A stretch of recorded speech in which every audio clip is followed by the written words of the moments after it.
പണ്ടുള്ളവർ 20-30 വയസ്സിന് മുകളിൽ പ്രായമുള്ള ഒരാളും വീട്ടിൽ പോയിട്ട് എനിക്ക് മൊബൈൽ വേണം, എനിക്ക് ടാബ് വേണം, എനിക്ക് ഉടുപ്പ് വേണമെന്ന് പറഞ്ഞ് ഉപ്പാനെയും ഉമ്മാനെയും വേദനിപ്പിച്ചിട്ടില്ല. കാര്യം അവർക്കറിയാമായിരുന്നു അവരുടെ കയ്യിൽ, ഉപ്പാടെ കയ്യിൽ പൈസയില്ല എന്ന്.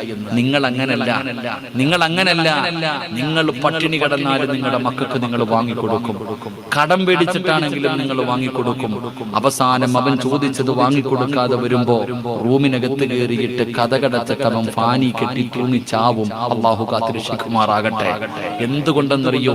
പണ്ടുള്ള പെണ്ണുങ്ങള്, എനിക്കിപ്പോഴും ഓർമ്മയുണ്ട്, പണ്ട് നമ്മളൊക്കെ ഭക്ഷണം കഴിക്കുമ്പോ ഒരൽപ്പം ഭക്ഷണം താഴെ വീണാൽ ആ താഴെ വീണ ഭക്ഷണം എടുത്ത് പാത്രത്തിലിട്ട് ഉമ്മ പറയും, മോനെ ഇതേ ഉള്ളു മോനെ, വേറെ ഒന്നും ഇല്ലടാ, ഇത് തന്നെ ഉപ്പ എത്ര കഷ്ടപ്പെട്ടിട്ടാ കൊണ്ടുവന്നത് എന്ന് പറഞ്ഞ് താഴെ വീണ ഭക്ഷണം പോലും എടുത്തു തന്നിട്ട് നമ്മുടെ ഉമ്മ നമ്മളെ കൊണ്ട് തീറ്റിപ്പിച്ചിട്ട് ആ ഭക്ഷണം ഉണ്ടാക്കിയത് എങ്ങനെയാണെന്ന് നമുക്ക് പഠിപ്പിച്ചു തന്നു. ഇന്നോ ഒരു പാത്രം ചോറെടുത്തിട്ട് കൊണ്ട് വലിച്ചെറിഞ്ഞാലും നമ്മുടെ ഭാര്യമാര് പറഞ്ഞു കൊടുക്കാറില്ല.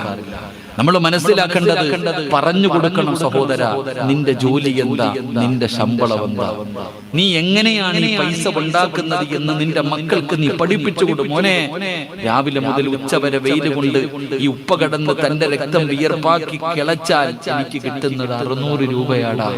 പഠിപ്പിച്ചു കൊടുക്കണം മക്കൾക്ക്.